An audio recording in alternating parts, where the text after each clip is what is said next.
क्या LIC agency के अंदर आप अपनी सेल्स बढ़ाना चाहते हैं?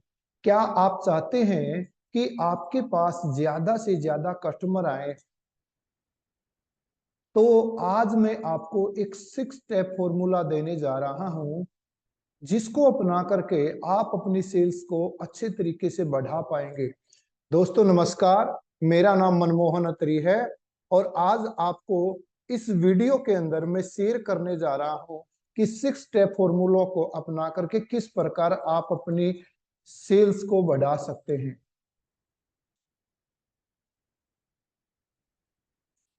तो सेल बढ़ाने के लिए हर एडवाइजर का ये सपना होता है, एक LIC एडवाइजर का, कि हर सप्ताह हर महीने उसकी सेल बढ़ती रहे, क्वार्टरली रूप से उसकी सेल में ग्रोथ आए और पूरे साल जिस उसने जो भी बिजनेस किया है वो पिछले साल के कंपैरिजन में ज्यादा हो। क्योंकि अगर सेल बढ़ेगी तो उसके बेनिफिट बढ़ेंगे, उसकी इनकम बढ़ेगी। तो आइए देखते हैं इस 6 स्टेप्स फॉर्मूला के बारे में एक एक पॉइंट करके।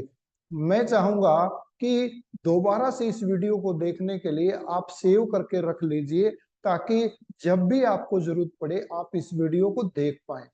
तो 6 स्टेप फॉर्मूला के अंदर पहला स्टेप जो हम देखेंगे, know your product.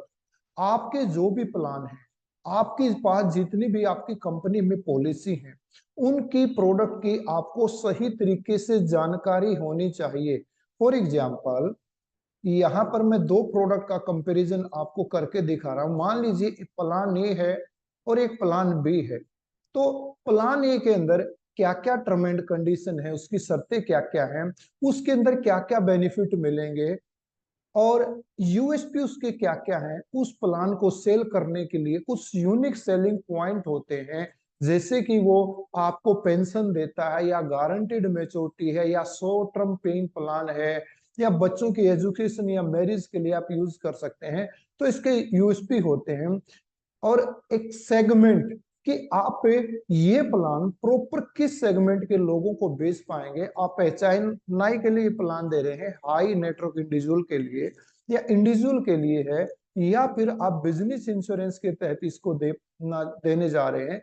Second, plan B. Plan B का भी आपको, मान लीजिए दूसरा प्लान है, उसके भी क्या क्या टर्म एंड कंडीशंस हैं, उसके क्या क्या बेनिफिट हैं, यूएसपी उसके क्या क्या है, और कौन से सेगमेंट के लोगों को आप दे सकते हैं। तो जितने भी आपके पास प्लान है, जितने प्लान पे भी आप काम करते हैं, सपोज कीजिए आप 4 प्लान पे 5 प्लान पे काम करते हैं, तो हर प्लान के बारे में आपको जानकारी होना जरूरी है। Point number 2, identify your customer needs. अपने ग्राहक को पहचाने, उसके ग्राहक आपका कैसा है, उसकी नीड क्या क्या है। सपोज उसकी एज क्या क्या है, कौन से एरिया में वो रहता है, किस उम्र का है। ये सारी चीजें जब तक आप अपने ग्राहक के बारे में नहीं जानेंगे तो आपको पता नहीं लगेगा। जब भी आप अपने कस्टमर से मीटिंग करते हैं तो मीटिंग के दौरान नीड एनालिसिस करें, और नीड एनालिसिस के दौरान जो बातें आपके सामने निकल के आती हैं, मेरा सजेशन है कि एक डायरी के अंदर उस क्लाइंट का प्रोफाइल बना करके उसमें नोट कर लीजिए, ताकि फ्यूचर में जब आप दोबारा उससे नई पॉलिसी के लिए मीटिंग करने जाए या पुरानी पॉलिसी का ही फॉलोअप करने जाए, तो आपको हर चीज दोबारा से नहीं मांगनी पड़े, और जो आपके लिए बहुत बेनिफिशियल रहेगा। Build strong relationship. ग्राहक के साथ अपने रिश्ते मजबूत बनाए। आज क्लाइंट का सबसे बड़ा जो पॉइंट है वो ग्राहक के साथ रिश्ता बनाना है। Don't forget a client and never let forget a client to you. कभी भी एक ग्राहक को ना भूलें और ग्राहक को भी अपने आप को ना भूलने दे, क्योंकि ग्राहक के पास जितना ज्यादा आप रहेंगे, ग्राहक की साथ जितने रिलेशन आपके ज्यादा होंगे, तो उतनी ही आपकी क्रॉस सेलिंग की चांसेस हैं वो बढ़ जाते हैं। रिलेशनशिप बढ़ाने के लिए आप क्या क्या कर सकते हैं, जैसे ग्राहक का जो डेट ऑफ बर्थ है वो आपके पास होना चाहिए। जब आप ग्राहक से उसके बर्थडे को विश करते हैं, इतने के लिए उसके घर जाते हैं, फोन पे बात करते हैं, व्हाट्सएप डालते हैं, तो उसको खुशी मिलती है। उसके बच्चों का बर्थडे कभी आता है, या उसकी एनिवर्सरी आती है, या आजकल हम सोशल मीडिया पे देखते हैं कि ग्राहक पोस्ट डालता है, जैसे उसने कोई नया बिजनेस सेटअप किया है या कोई गाड़ी वगैरह ली है या और कोई इवेंट उसकी लाइफ में है। तो जैसे ही आपको ऐसा कोई इवेंट दिखाई देता है, तो उस ओकेजन पर उसको विश करना ना भूलें। एक बात दोस्तों याद रखिएगा, जब कस्टमर आपको अपने घरेलू फंक्शंस के अंदर, जैसे शादी ब्याह या बच्चे का बर्थडे है, बुलाना शुरू कर देता है, तो आपके जो रिलेशन है वो स्ट्रॉन्ग होना शुरू हो जाते हैं। Use digital marketing. Digital marketing आज की डेट में दोस्तों बहुत ज्यादा जरूरी है। आपका अपना profile Facebook, LinkedIn, Instagram, YouTube, जहां पर भी देखें वहां पर आपका प्रोफाइल होना जरूरी है। क्योंकि कोई भी ग्राहक जब नई पॉलिसी लेता है तो वो एडवाइजर के प्रोफाइल के बारे में जानना चाहता है कि कितने टाइम से काम कर रहे हैं, ये प्रोफेशनल है या नहीं है। ये बहुत सारी चीजें फेसबुक से आप भी कस्टमर के बारे में जान पाएंगे और कस्टमर भी आपके बारे में जान सकता है।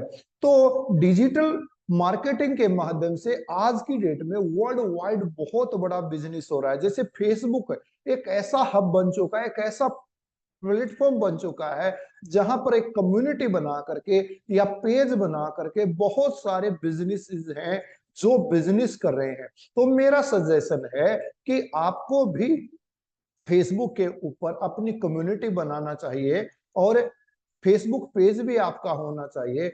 जितने बड़े क्लाइंट हैं, कॉरपोरेट क्लाइंट हैं, बड़ी बड़ी कंपनियों के मालिक हैं, डॉक्टर हैं, चार्टर्ड अकाउंट हैं, बड़ी बड़ी कंपनियों के सीएफओ हैं, सीईओ हैं, ये आपको लिंक्डइन के ऊपर मिलेंगे। तो मेरा सजेशन आपको ये है कि लिंक्डइन के ऊपर यदि आपका प्रोफाइल नहीं है तो आज ही अपना प्रोफाइल तैयार करें और उसको रूटीन में आप देखते रहें, वहां पर पोस्ट करते रहें। एक बात समझ लीजिएगा दोस्तों, फेसबुक और लिंक्डइन में दिन रात का फर्क है। फेसबुक पे इंटरटेनमेंट चलता है, लिंक्डइन पे एंटरटेनमेंट नहीं चलेगा, क्योंकि वहां पर सारे प्रोफेशनल हैं। तो कोई भी पोस्ट आप वहां पर डालेंगे, किसी पोस्ट पर कमेंट करेंगे या कुछ भी करेंगे, तो बड़ा सोच समझ करके आपको करना होता है। तो यूट्यूब के ऊपर भी आप अपने प्लान के बारे में, अपनी अचीवमेंट के बारे में या कस्टमर्स के फीडबैक होते हैं रूटीन में डालते रहें। इससे आपकी ब्रांडिंग बढ़ेगी और ब्रांडिंग बढ़ने से ग्राहक आपके बारे में जान पाएंगे। इफेक्टिव फॉलोअप, सही तरीके से फॉलोअप करें।